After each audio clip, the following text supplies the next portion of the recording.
Hello and welcome to The Bomb Filter, an experimental movie podcast designed with one thing in mind: to determine the worst movie ever made. We take a series of bad movies and put them through tests to decide just that. I'm your host, Chris Ackman. I'm joined by my co-host and fellow mad scientist, Rob Scucci. Hey, Rob, how are you and why are we doing this? I'm never better, and we are doing this to see if arm wrestling truly is the way to win your son's heart.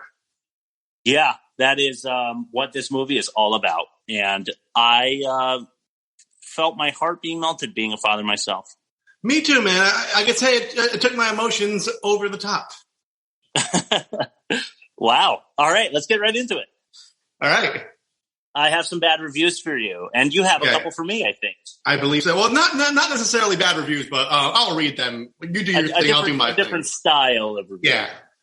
Nathan Rabin of the AV Club.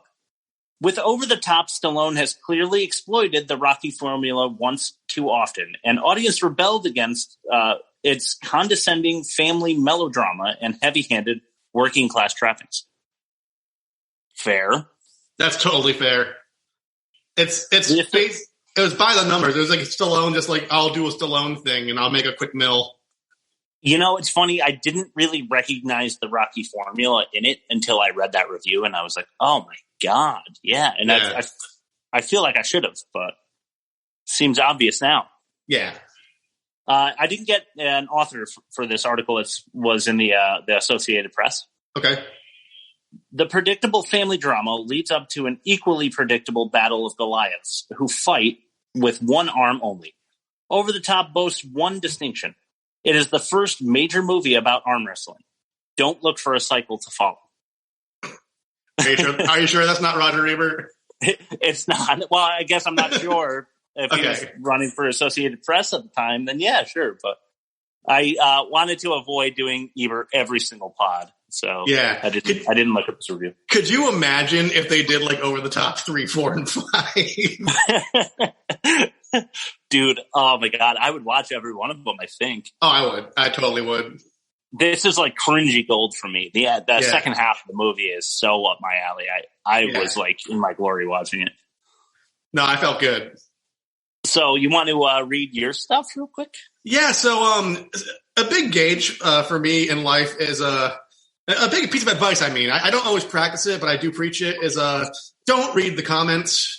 Yes. The more into the comments you get, I think it's a sign of like severe mental illness. And here's a couple I'll read to you real quick.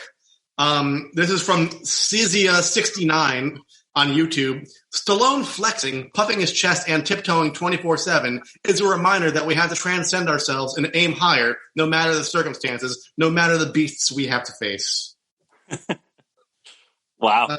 Okay.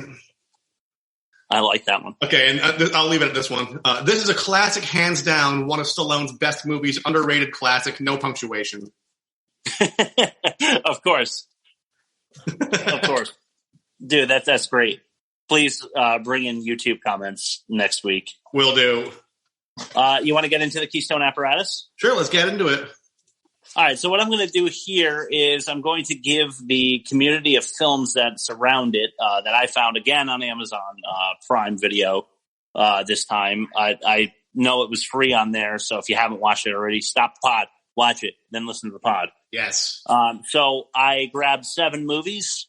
I don't know why 7, but that's the size, so I'm doing 7 every week, and that gives us our environment.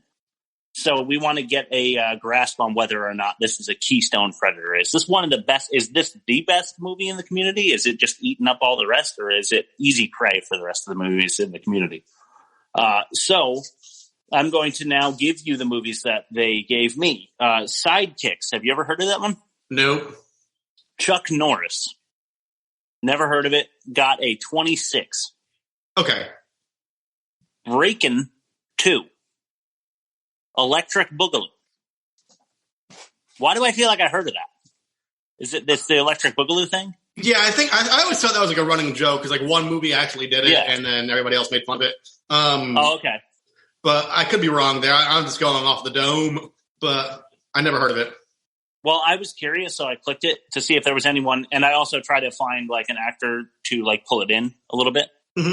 somebody recognizable. So when I clicked it, the only person that I thought was of note, not someone I recognized, was Michael Boogaloo Shrimp Chambers.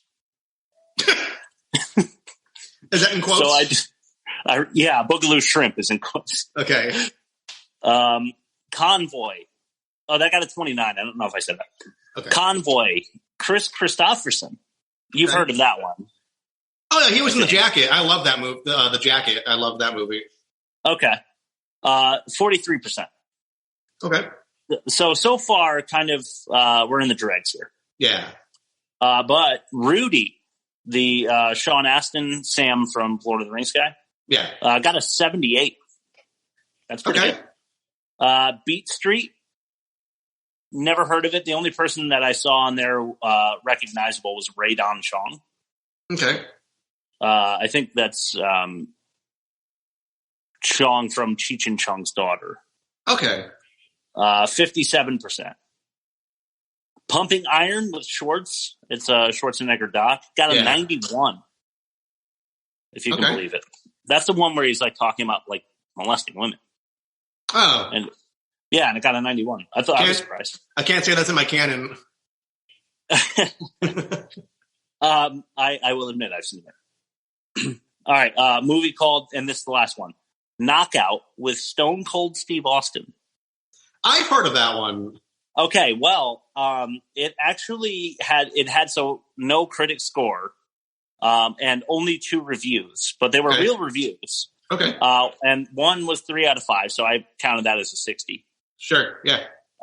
And the other was a B-, so I said, how about an 80? Okay, so 140 divided 70. Yep. So I gave it a 70. Okay. So that averaged out, once I added all those up and divided by 7, I got 56%.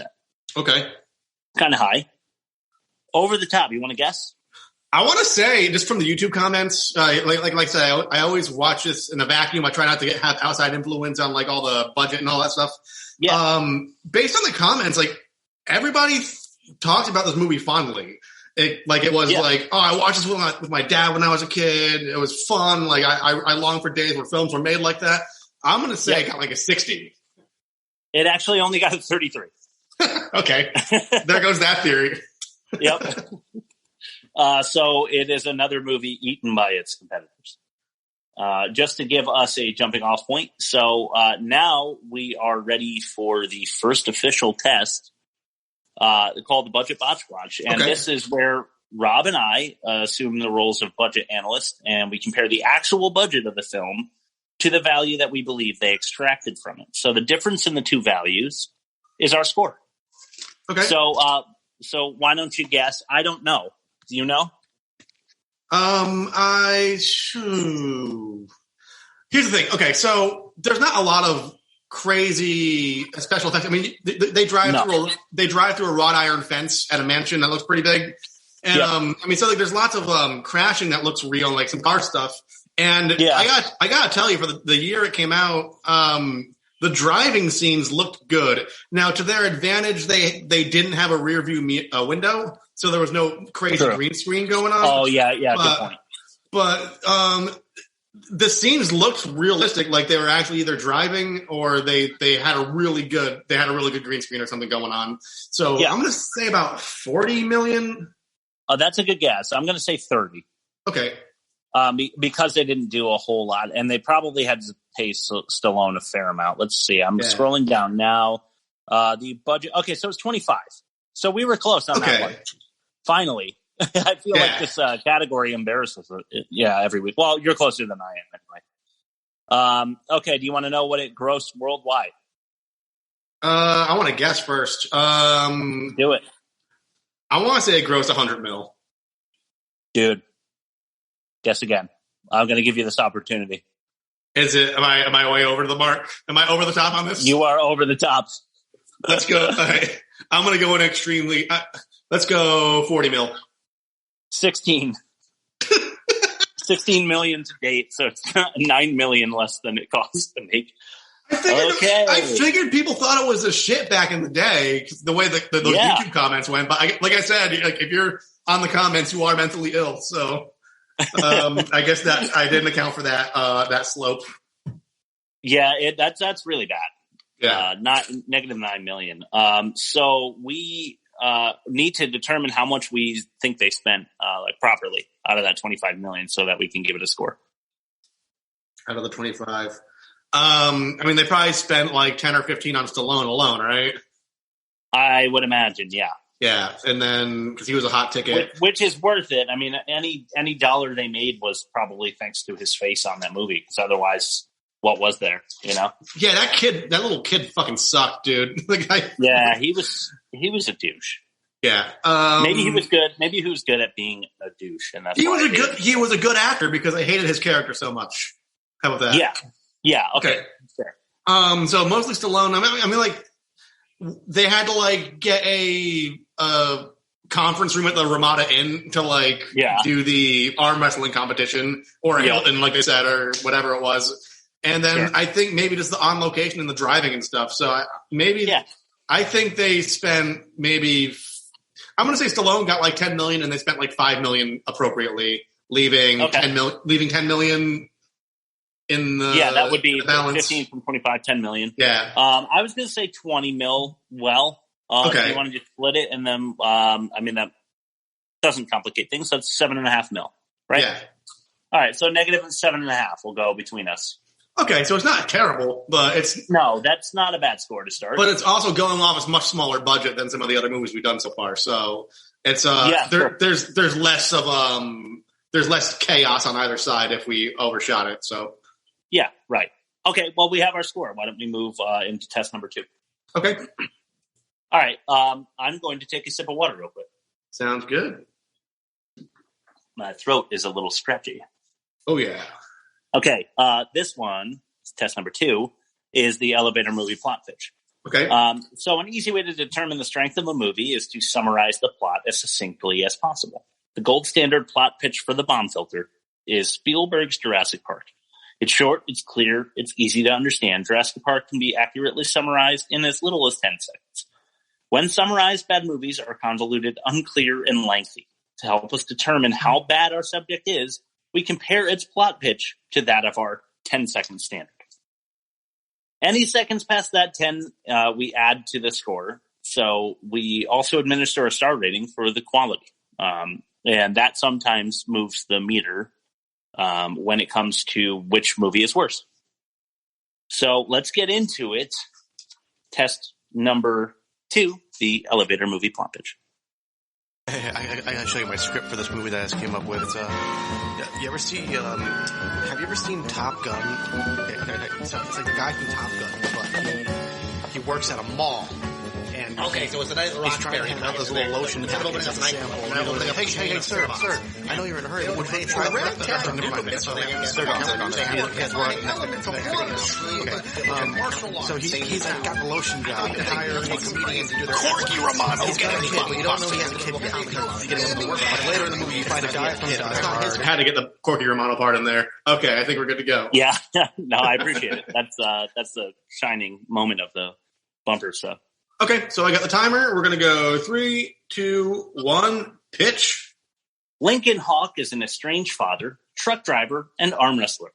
Not only is he hoping to win a new truck in a competition, but he's hoping that it will also help him win the love of his military-trained, elitist, asshole son. Hijinks ensue as they're forced to road trip together. Will they learn to love each other? Will they avoid the long arm of douchey grandpa? Will Lincoln win the big one?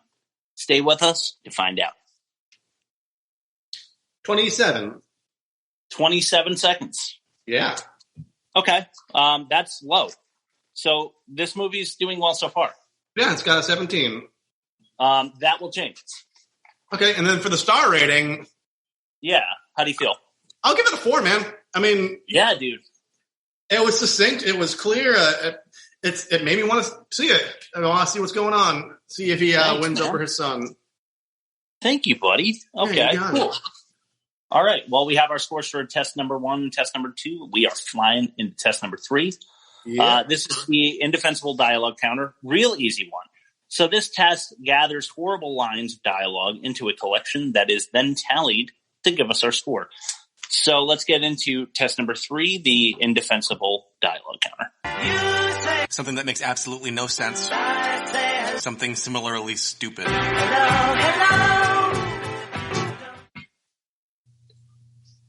Okay, Rob, if you can't defend these lines, we're going to tally them up. Okay. I'm excited for this category. Oh, yeah. I've got a bunch, so let's see what happens. Number one, not test number one. This is test number 3. Line number 1 that I have written is Mike, the son, to Link. Sir, you're going to be a victim of cholesterol poisoning. Later in life, you'll just rot away. Yeah, I guess it shows about his personality. I'm going to say to tick that one off because I don't really have a defense for it. He is a little shit. I feel like he does go into the diet stuff a little later, and I might try defending that if that's on your list. Just because. I'm not sure it is. All right. But, yeah, it's just the guy drove out of his way to pick you up, and that's one of the first things you say to him. Yeah, and he's trying to take you out for a fucking steak dinner. Would you relax? Yeah. He's just a little prick. You could have just said, no, I don't like steak. It doesn't sit well. I'd rather get a salad. Yeah, exactly. All you got to say. Yeah, Fuck him. Exactly. I mean, this dude's in great shape. Yeah. And you're giving him dietary advice. He lifts weights while driving. He's good. All right, number 2. This is one that you might have had on your list had I not written it down, but you knew I was going to. You Hawk. I said, are you Hawk? I'm the Smasher. I'm going to defend that just because. Here's why. I mean, what? In the context they're in, it's really stupid because you don't know what they're getting into yet. But like, if they had folded in like some footage of like past arm wrestling tournaments before that, and you saw that's how all those guys fucking act, then I could see someone coming up to him and introducing himself like that. Like, what was the other guy? The guy who drinks the freaking Valvoline, the guy who drinks the oil. Grizzly. Yeah. Grizzly, yeah. It's like, cause like they're all just like, I'm Grizzly, I'm Bull. So. Yeah, I'm masculine. So, I mean, I guess I could see, no, you know what, take it off. Because thank you. They're at a diner. They're at a diner just like enjoying like a tuna salad sandwich or whatever. Trying to eat with his son. Hey, I'm Smasher. All right, number 3. Okay. This is Mike again to Link. It's been said that the average mental age for an adult is 15, just 3 years older than I am. For a trucker, it has to be in the 11 to 13 range, maybe 14 if you have good genetics. Yeah, I fucking hate everything. I fucking hate this kid. I hate everything about him because you know what he is, and like we've all had this in us, like probably like in middle school or high school even, where it's like, oh, you better get good grades or you'll end up being a garbage man, and then we all find out like as adults that the garbage man has the way better job than the teacher. Yeah, no joke. Yeah, so this he's full of that, and like you think he would have learned some humility at this point in his life to recognize at least a portion of that. So take it off on the list because I think he's just such a little skid mark. He is. I completely agree. Okay, number 4, the announcer at the tournament. Okay. Did you catch this one? I think maybe I caught it because of the captions. I like to watch with captions. Okay. Italian competitors, report to your area. Or report to your coach. Did you know that there were multiple Italian competitors in this arm wrestling competition? Not that, and also like from the Independent Truckers Guild, Stallone was from. So yeah, it just felt like they needed like ambient noise in the background as they were establishing the scene, and like they just exactly. They didn't think it through. So I don't think it belongs. They could have done better. You just said they didn't think it through, right? I think that is the entire second half of the movie can be summed up by they didn't think it through because I'm going to rip it a new one. Okay. I'm going to go back to the announcer here. Okay. Remember, this is a double elimination tournament. You have to lose twice to be out. In other words, if you lose once, you still have one more chance. I'm going to stop you right there and ask you which of the dozen times he said that are you quoting? That's the very first time he said it. Okay. I know. Do you want to take it off or no? Yeah, because they beat it to death. It's. I understand, like you need to know the rules as a viewer. Yeah, but he just says that same thing over and over and over again. He does. So we'll count that as 5. Yeah. 5 for 5. 5 for 5. All right, 6. I'm going to go back to the announcer here. Okay. Let me remind you, please. This is a double elimination tournament competition. If you lose twice, you're out. Double elimination competition. Do you want to tick that one off? Yeah. So double means twice. Yeah, two things. Okay. So if you lose the first time, you don't lose because you haven't lost the second time, which is twice, which means you lose because it's double. Yeah. If the second time you lose.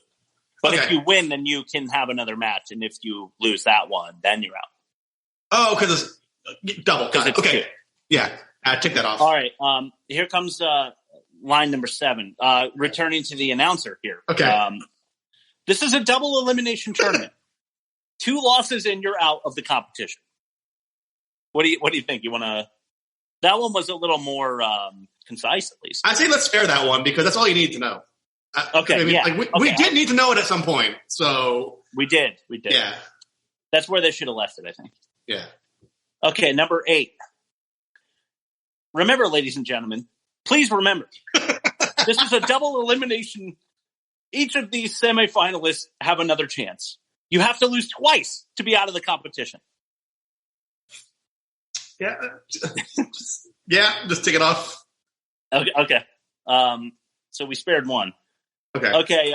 The last time I'm going to the announcer in this section. Okay.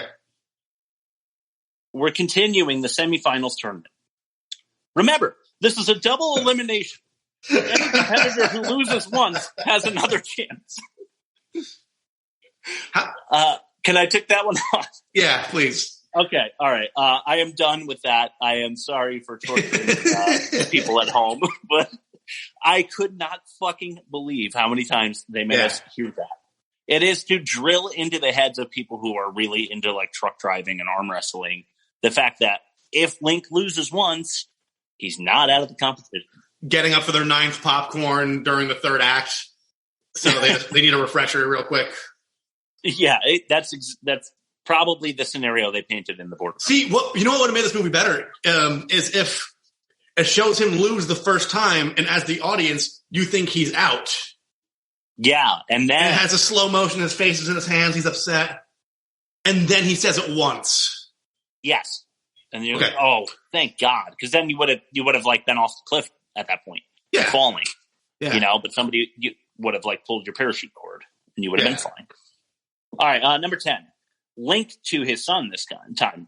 So this is supposed to be an emotional exchange at the end, like when he's won the tournament, right? Yeah. So Link says to Mike, "That's a big guy," and Mike, his son, says, "Well, so are you." And then they both go. Yeah. I did not enjoy that. No, just tick it off. I have nothing to say. Okay. All right, so that's 9 for 10. All right. This one is another example of written dialogue, so it's not actually said. It's right in the beginning. You see the back of Link's truck. He's got those like flaps behind the tire. Yeah. Did you notice what it said on those flaps? Did it say over the top? No. Oh my God, imagine. The left flap had an arrow to the left, and it said passing side. Yeah. The right flap had an arrow to the right, and it said suicide. It doesn't fit his personality at all. So no, it doesn't. He is a wholesome character. He's just like blue collar. I mean, they're trying to get the blue collar guy, trying to get his white collar son. Yeah. And he's like a wholesome guy who like works out on his truck. He lives by himself. He saves his money. He writes to home. It doesn't have like the that'd be like if you were in like a motorcycle movie that had the same premise and he's wearing a shirt that says, "If you could read this, the bitch fell off." Exactly. It's one of those. It feels like somebody like around the movie, maybe one of the arm wrestlers who actually is a trucker in real life, like was like, "Oh, you guys want to use my flaps?" He put his flaps up for consignment. Okay, last one I have. Okay. Bill Hurley, the not Grandpa Dylan, the actual like 5-time champ. Yeah. He says he's going down. He's going down. I'll break his shitting arm. I'll rip your shitting arm off, boy. I own you. He used shitting twice. His shitting arm. That's not even like a colloquial thing. None that I've ever heard. Maybe wherever he's from. Yeah, I would take that off. Okay, we are. We're not doing good. Yeah, we're 11 for 12. Did you ticked off the written dialogue, passing side suicide? Yes. Okay, so we're 11 for 12. That's a pretty good score. 11. Yeah. Do you have any honorable mentions? Just the son. When it was in regard to him ordering the steak, and he starts rattling off stats about different things. He's like, "I'll have tuna on whole grain bread with a slice of lemon in my water." Oh, that's right. Yeah. And then he's like, "Did you know that the calorie content in one stick of butter, or whatever the hell you're saying?" Super annoying. Like, who gives a fuck, dude? Yeah, seriously. Just You're 12. You have the metabolism of a jackrabbit. Like, eat the fucking pizza, eat the steak, eat the butter. Like, just eat butter. Yeah, eat butter. You'll never be able to eat butter again in your life like that. I know. At the right young age of 12. It's like, I think you told me one time, and we agree here. It was like basically like when we were younger. It was a full stick of butter in a Kraft mac and cheese. Yeah, dude. Like, you gotta go crazy with it. Yeah, you just eat the whole thing. You get a Subway sandwich. You're eating an entire loaf of bread for lunch. Yeah, exactly. So, I mean, when you're a kid, it doesn't matter, dude. I used to eat 2 footlongs. I used to seriously. I'm a big dude, but like when I was like 14, I would get 2 turkey sandwiches with just black olives and mayonnaise. I swear to God, that was my sandwich. But I would get 2. Yeah, man, you just got to pound it down while you can. When you're that age, you can. Hey, Rob, we got a request from our sponsor this week to do the ad read a little early. Okay, they want it on the front of the episode. That's fine. Okay, so today's episode of The Bomb Filter is brought to you by Allspice brand cold pressed soap. Why use the leading brand when you could add some poultry to your sultry, smooth skin? Dr. Squatch has left the building and declined any comments because he knows his product is inferior and that I have those photos that he doesn't want to surface. Allspice, put some scent in your cleanse. Oh, wow. Beautifully read, sir. Oh, yeah. Well done.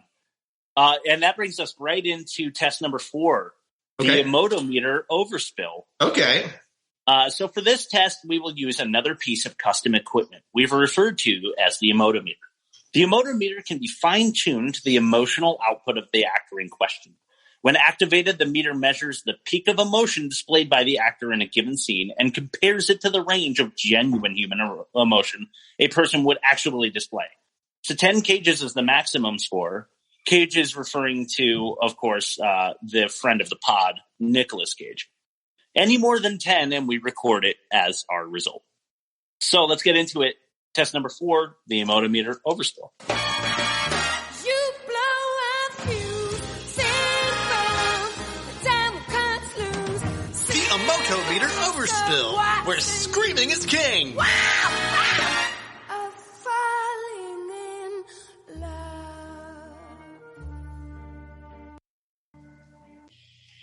All right. All right, buddy. So the first one that I have is just, and I always go in ascending order, so this is going to be the least overacted.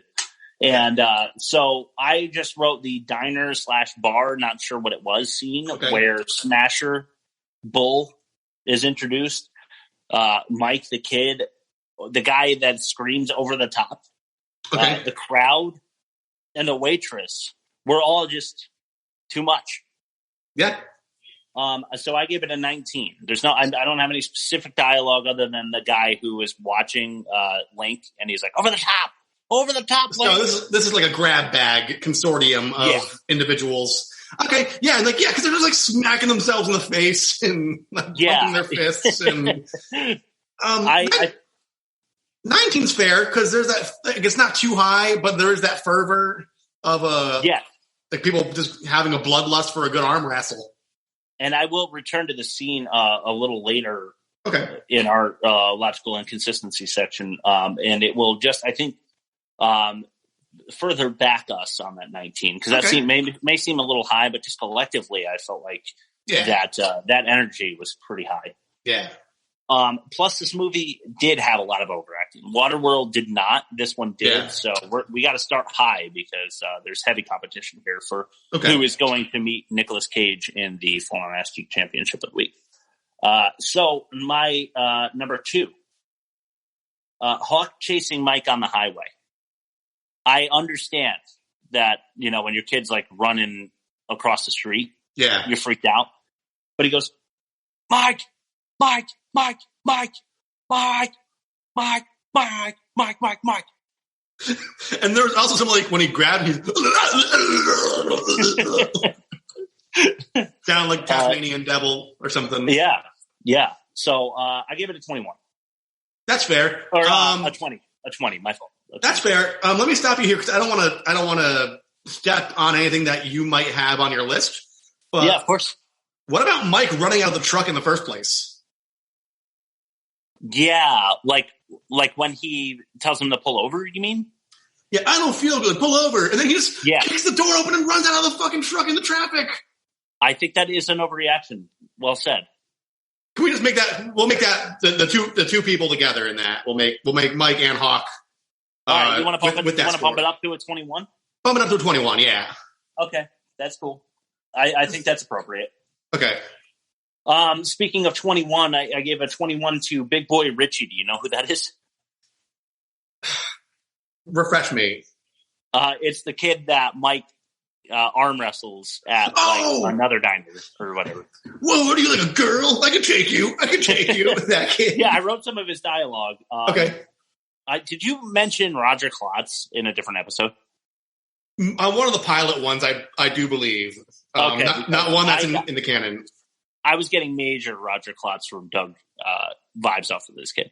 Well, he had like a leather jacket and no shirt underneath it, so... Yeah, so pretty perfect. So he says, "This is going to hurt, wimp.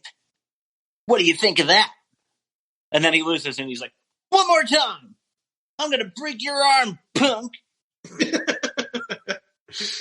No kid in the history of anything ever talked like that ever. No, agreed.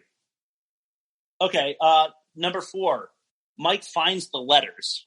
There's no dialogue here. You remember when I wish that this wasn't just audio because you could see my face, audience, as I go. He finds the letters and his face lights up, but way past genuine. It was like a kid, a picture of a kid on the box of like a slip and slide. It was like that kind of reverie, like just sliding down like that happy. That happy, like eyes rolling, cheeky smile. Exactly. I had that as a 21 as well. Okay. All right. Number 5. You can't go through the emotometer without mentioning Bull Hurley. Oh God, no. So I wrote him down for the prelim match, before I guess preliminary. So the tournament hadn't like literally started yet, which is ridiculous. But he goes up to the guy he's about to arm wrestle, and no decorum, no sportsmanship. He says, "You ain't shit," and then he turns around and he starts posing for the audience, and he's like, so I gave that a 22. I would say I want to score a higher, but like we got to keep it low on him for now because I think it ramps up. So 20. I'll go with 22 for that. It does. All right. So number 6, back to the announcer, but don't worry, I'm not going to repeat my lines of dialogue from earlier. Okay. When Hawk actually wins, the announcer goes, "Incredible, unbelievable, unbelievable, incredible, amazing." So 22 there for me. Yeah. I mean, bad dialogue too. Did they give that guy just like, hey, you can only use 40 words this entire movie, just make it work?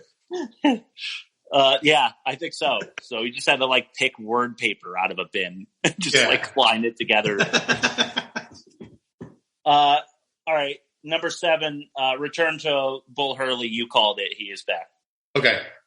I'm going to break your arm. I'm going to rip your shitting arm off. Those loud appeals to the crowd. He punches Hawk in the face. He says, "You got no power. You got no power, little man.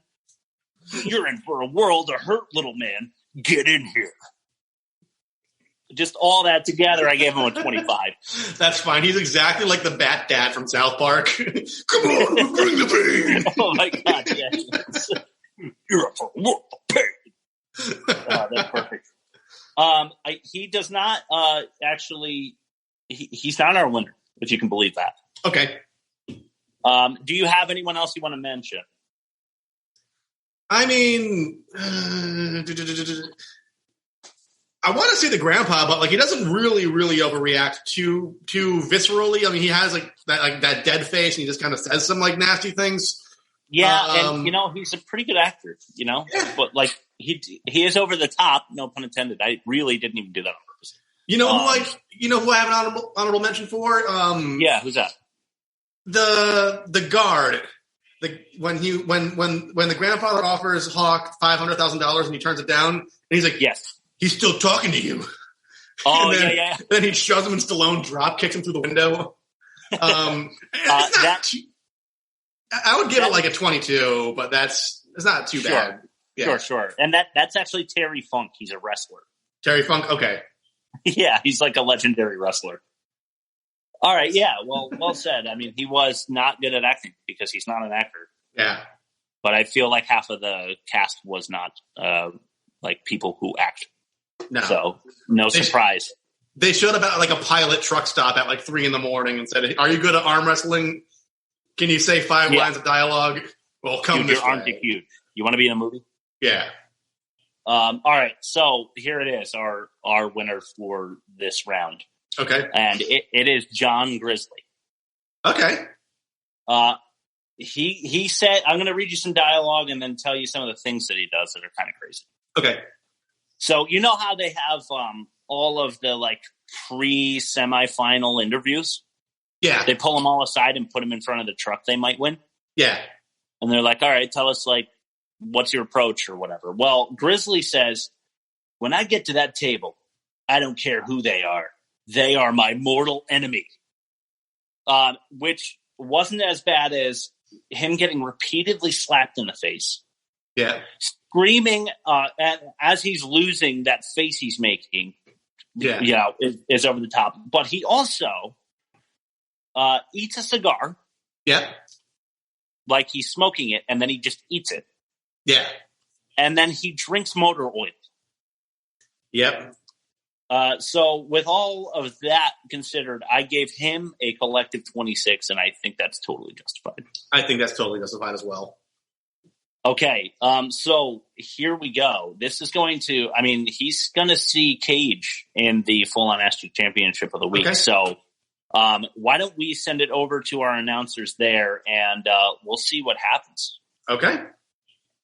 Okay, so... Ladies and gentlemen, let's get ready to SG!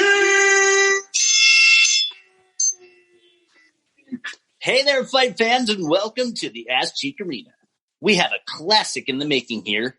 We're pitting John Grizzly against our two-time defending champion, Nicolas Cage. Let's go down for our introductions. Welcome, ladies and gentlemen, to our main event of the evening. Introducing first the challenger, standing at 5'11", weighing in at 215 pounds of pure muscle and hair. From the woods of Minnesota, John Grizzly. And now introducing our two-time reigning defending champion, standing at 6 feet, weighing in at 221 pounds from Long Beach, California, Nicolas Cage. All right, and here we go. Cage and Grizzly are charging straight for one another as they both seem undaunted. Now, big exchange there from our two fighters. Grizzly, with a lit cigar, decides to eat it rather than use it as a weapon. Cage taking advantage of this misstep as he delivers a huge roundhouse kick straight to the chest of Grizzly. Grizzly was not expecting that kind of power as he seems a bit dazed here. Cage with a big right, a big left, but Grizzly seems largely unaffected here. Grizzly returns a right of his own, staggering Cage. Wow, the power. Cage and Grizzly now locked up in center ass. Seems Grizzly has the upper hand as he throws Cage over the top, and oh boy, big arm lock here. Cage though slips out as it seems that the lock was just an arm wrestling posture. Mistake by Grizzly. Grizzly standing up now as Cage pulls out his patented bear suit. I think Cage is hoping for better odds, Grizzly to Grizzly. Oh, man. Huge right arm from Grizzly. Another left. A right. Cage knocked clean out of his suit.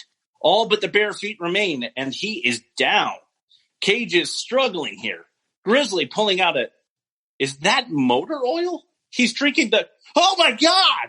What the fuck? Jesus Christ! Grizzly just exploded. The cigar must have still been lit. Cage escapes, but just barely as chunks of Grizzly were blown straight out of the ass cheeks here at Ass Cheek Arena. My God! Cage is still your full-on ass cheek champion. Wow, what a narrow escape. Didn't see it coming, man. I was at the edge of my seat. Dead to right. He had him. He really had him. Yeah. I mean, I guess that's what you get for eating lit cigars and drinking motor oil. You know? Yes, not smart. No, it's something you should have thought through, I think, if you're Grizzly. And now he's just in a lot of little pieces. Yeah. But that's going to happen. Wow. I'm still reeling from that one. Me too, man. I'm clammy. Like I was perturbed with sweat and my veins were quivering. I'll get through it. I'm just jotting down that Cage is still champ. I am shaking here. To watch a man explode live at the SG, it's pretty unbelievable. All right, let's send it into test number 5 if you're ready. That's the poor taste detector. Okay. So this test is designed to identify and flag potential hazards created by the film crew. These hazards consist of moments of immorality, abuse, racism, phobias, and any other in poor taste scenarios. So here we go. Test number 5, the poor taste detector. Oh my God, you can't say that. It's 2021. I'll never get over that one. Dude, I got starting number 1. I got really heavy truckers are dumb vibes. Yeah, that was the whole blue collar. They're like glorifying blue collar people, but simultaneously shitting on them. Yeah, exactly. Number 2. So you know how Mike and Link were trading spots in the truck so that Mike can drive it? Yeah.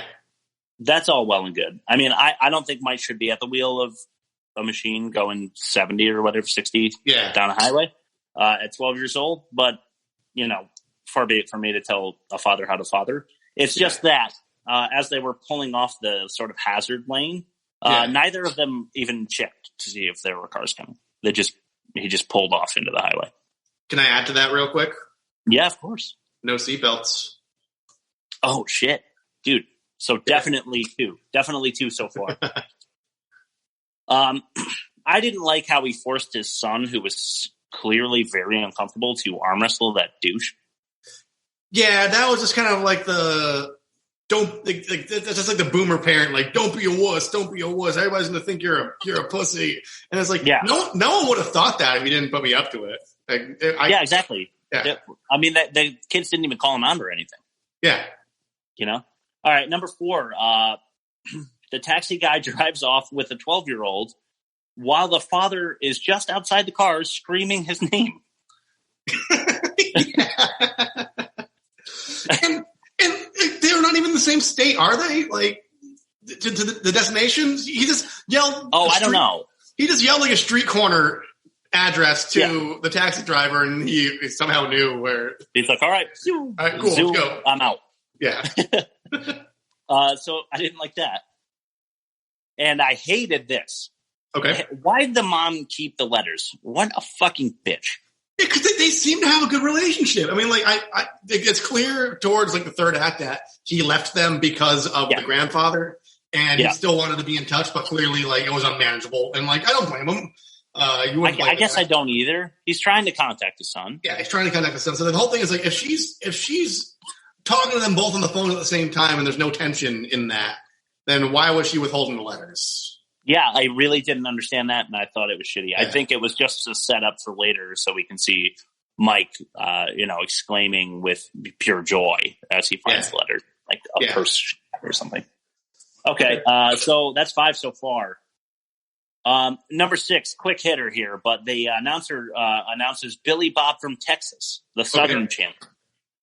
So the Southern champion's name is Billy Bob. He's from Texas. Yeah. That's like almost a stereotype, if that could, the Southern stereotype. Yeah, there's people like named Gary and John and stuff. Yeah, exactly. Oh no, we already had a John. So let's go to Billy Bob. I also, maybe I shouldn't have gone here, but number 7, Bosco, the African American gentleman, got about 20 seconds of an interview, and he only has one name.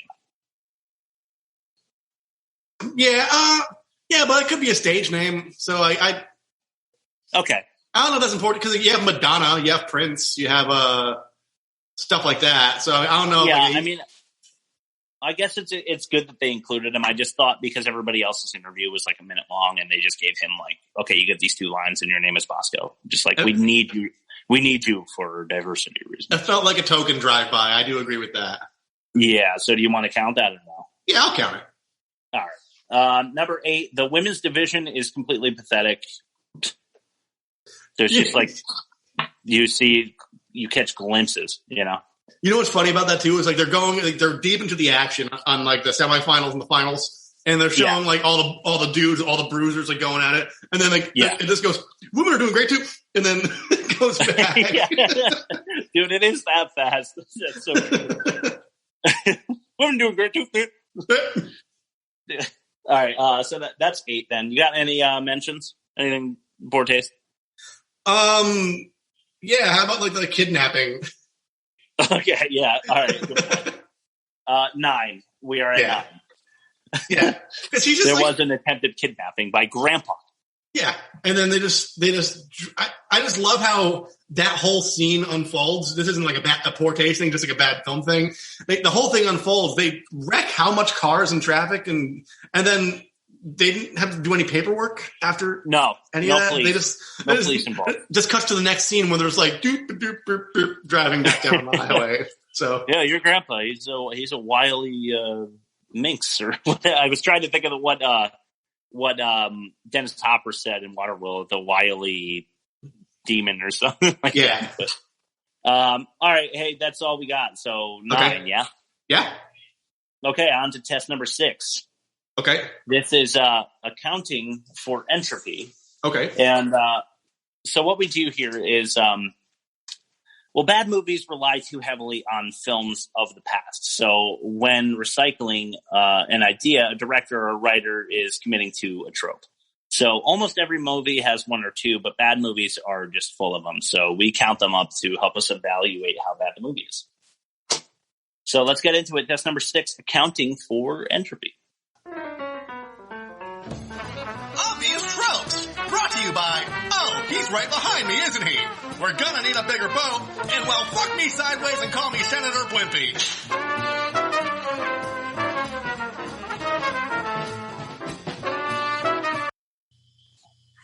All right, so number 1, the son who is graduating being very disappointed that there's no family in attendance.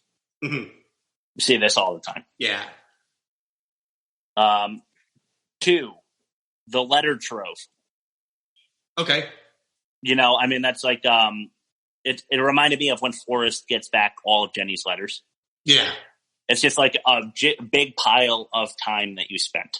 It's really, it's supposed to draw at your heartstrings, like the poor dad here in this case. Yeah. Poor Forrest, Mm-hmm. Number 3, they have a little training montage, but it's really for bonding. It's kind of the same like Waterworld scene or Terminator 2 scene that I mentioned before, where it's like kind of becoming the father in slow-mo, but in this case, it's just a training montage, Yeah, when they're working out on the truck in the sun and like the silhouettes in the sunset, right? Yeah. Yeah, exactly. Yeah. Like kind of Karate Kid-ish. All right. So here's one that, I bet you this has been done 70 times. Okay. The airport car drop off, the keep it trope, where somebody throws the keys like they're in a hurry at the airport. Yeah. Like, I don't need the car. I mean, it's a 12-year-old kid, so in this case, it's kind of funny because, like, what's he doing with the car in the first place? But Yeah. You see that all the time. Mm-hmm. Okay, 5, the wacky character rundown. So this is like Con Air. Okay. Which we haven't done. I'm hoping we will do. Maybe as absolutely. our next movie. Okay. So yeah, I mean, we did do Armageddon though, and they do that where they introduce all of the characters. And if you go back to that first inaugural episode of ours, you will hear me bitching about how bad like Michael Clark Duncan's motorcycle run is through the cop cars that they had set up, and like Owen Wilson on the horse being chased away from the helicopters. Yeah. In this case, it was all these side interviews of like Grizzly being a badass and like the Canadian guy and Bosco and like all these, they're introducing wacky characters. Yeah. All right. Number 6. It's a little tropey. I think I've included this as a trope in Waterworld when you say the name of the movie. Oh, they did it like not even during like the over the top moments. They were just saying like over the top, like in the dialogue, they were saying over the top. How many freaking times? 25 at least. Yeah. Hawk is too good for the buy-off. Yeah, I don't need your money. I think that's what we would call the trope. I don't need your money. Okay, yeah, the I don't need your money trope. And then last mention of Grandpa here, when he grows a heart at the end. And this is how I decided that actor was actually pretty good, because he doesn't actually have a line. He just has to face act. Yeah. Like when he sees Link and Mike like hugging at the end, he's like kind of just does this like, oh, well, all right, I guess he wins. Yeah. But just with an expression. So I thought that was actually pretty good, but it is a, kind of the Grinch heart grew 10 sizes that day or whatever. Yeah, exactly. Do you have anything you want to throw in? Because that was my last trope. I don't know if it qualifies or if this is as one we have or if it's a new category, but I think like the whole 0 hour, the bomb ticking down to 1, it's the last match, the last arm wrestling match. You think he's going to lose it? Yeah. So I think I think you're right, because he did already lose once. Yeah. So he had to lose a second time. Right. Exactly. Okay. Good. Yeah. 0 hour. I mean, we've had a 0 hour in each of our first 4 episodes for the pod, I think. Yeah, I think it's the easiest one to do. Yeah, and it's the easiest way to build up tension, right? Yeah. Okay, next test. This one, like we mentioned before, there's not a whole lot here. It's our bad effects, side effects. Okay. So what we do is, we look at the CGI and practical effects, and we decide in those cases, according to our custom scale, how they did. So bad CGI is Deep Blue Sea. So like we use Deep Blue Sea sharks as our absolute bottom, because those sharks were just so appalling to look at. Yeah. Slightly better than that. And this, tends to be sort of in the claymation, like practical effects. We do Score of Recall in reference to Total Recall with Arnold Schwarzenegger, which is actually a good movie. But the practical effects are pretty bad. Yeah. At least didn't age well. And better still, you have Rock Scorpion. That is reference to Dwayne "The Rock" Johnson's infamous introduction in The Mummy Returns, where he comes out as like a half man, half scorpion, and it'll look like terrible. But it was still like 2000 CGI, so better than the other two. And then the best of the bad, we have Beowulf as our best score, and that's because Beowulf CGI was unsettlingly good, but you can still totally tell that it wasn't real. Yeah. So that if you get that, that's the best you can do. So let's get into it. Test number 7: bad effects, side effects. Bad CGI till the day I die. Right. All right. So I had that thing you mentioned before, when Link throws Rucker through the glass door. Okay. It's like a practical, like, glass shatter effect. Kind of look cool, I guess. I give it a Rock Scorpion. It didn't look like exactly like it would. I don't think it was too flimsy. It's one of those, you can tell it was like particle board and like that sugar glass. But I mean, not bad. The camera work made it look convincing. Yeah, right, exactly. Yeah. So, Rock Scorpion. Okay. Second one I have is the car crashing through the gate and into the house, and I thought it looked pretty good. I thought it looked great. I mean, it looked how I thought a truck driving through a gate. And a little sidebar comment, I live in a gated apartment complex. And so you could get yourself in two ways. You could scan like the badge you have in your wallet, or you could dial your phone and then buzz yourself in. I thought you were going to say, or you can just crash through the gate. Well, I'm getting there. So they don't allow tailgating, which is like if I scan my badge and go through the gate, don't follow me really quickly. And I'm an asshole about it because like we pay a premium to have a gate. You know what I mean? Yeah. So I've seen on numerous occasions what it looks like when a car drives through a wrought iron gate, and it's been my fault. God. So that's awesome. So it looked the sound and the visual was convincing because people follow in like delivery drivers and stuff like that, and it's like, dude, sorry, like you got to get in the right way. And I would always just drive slow. They don't know the gate's going to close fast, and then it starts closing, and they ram right into it. So it's kind of awesome. I have a Beowulf there. Okay, I agree wholeheartedly on that. I don't know if this really counts, but all the shots at the Grand Canyon and the cars like driving and stuff, I thought were okay. Yeah. So I give it a Rock Scorpion. Fair. You know, just their travel looked pretty good. It looked like they were driving. Well, that's what I was saying. Like if they use a green screen in the driving scenes, I couldn't tell. Yeah, right. Like, it looks really. It wasn't like Seinfeld when they're in the taxi. Exactly. You know what I mean? Yeah. Right. Exactly. So the last one I have actually. Okay. I gave the broken arm. Did you see the guy that broke his arm? Yeah. I gave that a Beowulf. I think that could have been a broken arm. Like they broke it on the set by accident and kept it in. Yeah. Yeah. It looked so like his arm like just turns the wrong way, and it like I don't know how they would have done that. Yeah. You know, and for his effort, I wanted to give that a Beowulf, even if that's not, you know, if that was just him breaking his arm, I want to give him credit for breaking his arm for a movie. Fair enough. But since I only have 4, okay. Unless you have anything else you want to throw in, I gave it a score of Rock Wolf, which we've done before. I'll go with Rock Wolf. I mean, there wasn't really a lot of. I mean, it was just arm wrestling most of the movie, and then like some melodrama. So, exactly. I think what they did well. Yes, I agree, 100%. Okay. I'm going to do my illogical inconsistencies. I hope you help me add to it. Sure. Then we'll do your movie reviews. Review. Yeah, I don't think you're going to do 2. No, just the one. We'll go through the disappointing, sorry to say, this week, bad credit names, and then we will recap, and we'll get out of here.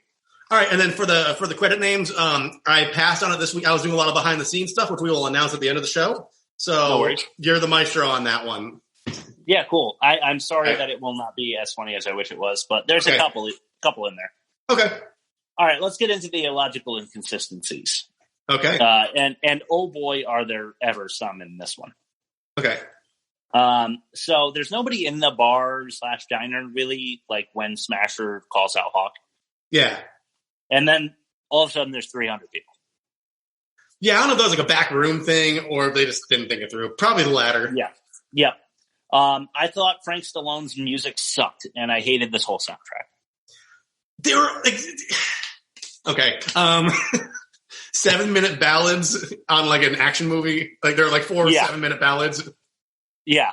And it sounded really bad. Like the synth sounded like something you would do on like a keyboard when you're just learning how to play at your house. It sounded like the 80s when they were just getting into that shit, but in the 90s. Yeah. Yeah. Yeah. I think, who was it? Like Eddie Money or something? And Probably. Frank Stallone? Bad. All bad. So Link wants his son to think that he's not a loser. So he drives his fucking car into Grandpa's house and gets arrested. Yeah. Hawk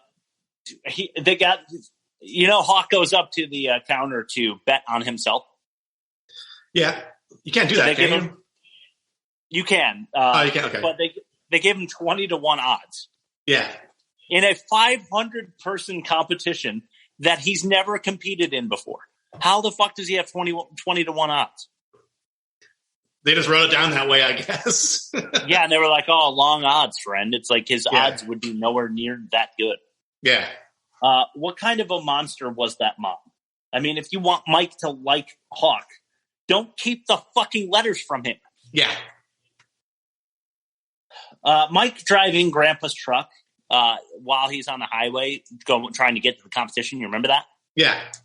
Yeah, there's a shot inside the car. Yeah. There's no key in the ignition. Yeah, that happens a lot. But So it's not good. So he was not driving. Is there a trucker division? Right? Yeah. Why is there $100,000 prize plus a truck if there's a trucker division? Yeah, that's a good point. Why do the Italian guys want to have to rent a fucking space on a boat to have it fucking ferried across the ocean? And I didn't even fucking think of that. That's a really good point. Yeah. And why isn't Bull Hurley in the trucking division if all he does is truck and arm wrestle? Well, he rides trucks and breaks arms, right? Is that what he said? Yeah, something to that effect. So, but he's not in the trucker division. Yeah. There's 8 semifinalists, right? Mm-hmm. 6 of them are introduced. Mm-hmm. And an Asian man is shown for a very brief, half a second losing in the semifinals. So there's 7, I guess. Okay. Not 8. There are 4 finalists. Mm-hmm. Wouldn't the final 2 be the finalists? Yeah, that's 4 would be semifinal. Wouldn't Bull be disqualified for fucking punching Hawk in the face? Yeah, he already had 2 strikes for other shit, didn't he? His elbow going up. They call 2 fouls. So how many fouls does it take to not turn an arm over? Yeah, I guess maybe. Yeah, dumb. Okay, 500 people. Yeah. The announcer says all showed up this morning. Okay. A double elimination tournament with 500 people implies that in one day there must have been at least 1,000 matches. Not because 500 people twice is 1,000, but because it gets so fucking complicated. I was trying to do the math and I couldn't. Well, it's 250 versus 250, and then but it's double elimination. Yeah, so no one actually is out of the tournament. Yeah, so they have to do that again. Yeah, they had to do it twice because if they lose the first time, they didn't lose the second time. And then not even half of them will be gone, right? But I guess mathematically half of them will be gone.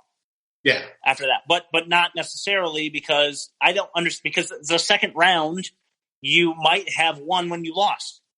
Yeah. So it gets so complicated. I don't understand it, and there's not a goddamn chance in hell that they did that many matches in a day. Not to mention that Hawk gets a half an hour delay when he gets his arm kind of hurt, so he can go talk to Big Boss Grandpa upstairs. Yeah. They just have a half an hour willy-nilly to throw away so that he can go rest up. Yeah, so that means they're probably having other breaks like lunch and meet and greets, or it's there's no way you could fit all that into a 12-hour day, not even a 24-hour day. There's no chance in hell. And here's my final comment. And you might hear that I'm a little bit perturbed, but listen to this. I'm not sure if you thought of this. It's a double elimination tournament. They made sure to remind us of that. Mm-hmm.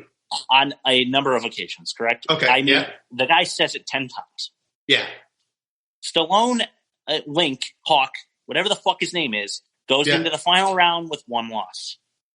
Mm-hmm. Bull Hurley is undefeated going into the last match. It is a double elimination tournament, and he only loses once.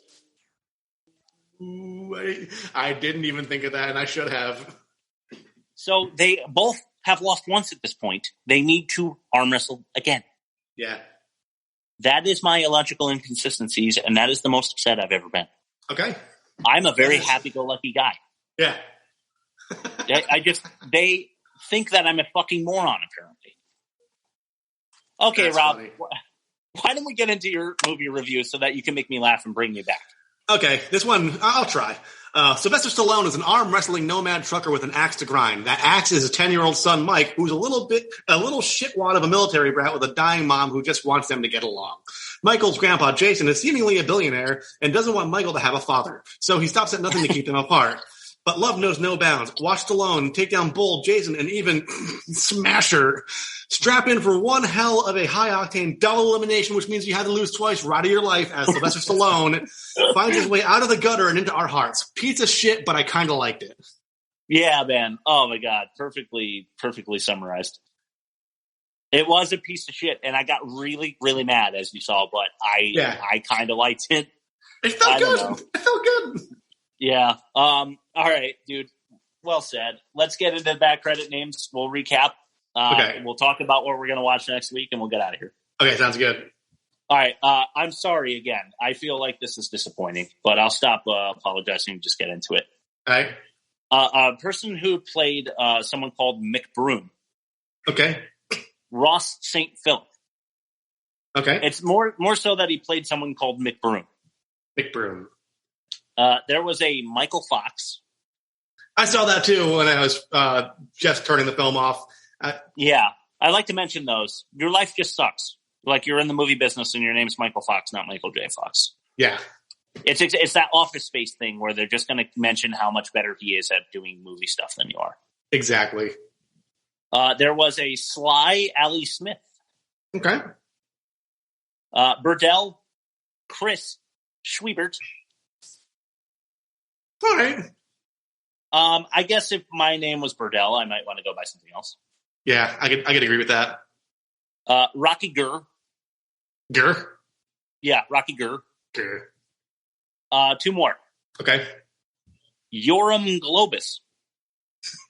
That one got me. That's pretty good. And lastly, Midge Ogle. Midge Ogle. I like it. Yeah, Midge Ogle. All right. Okay, man. I've got all of our scores jotted down. Okay, let's go through it. Right next to Waterworld. So let's take a peek and see what movie is the worst ever made. Okay. The Budget Botch Watch.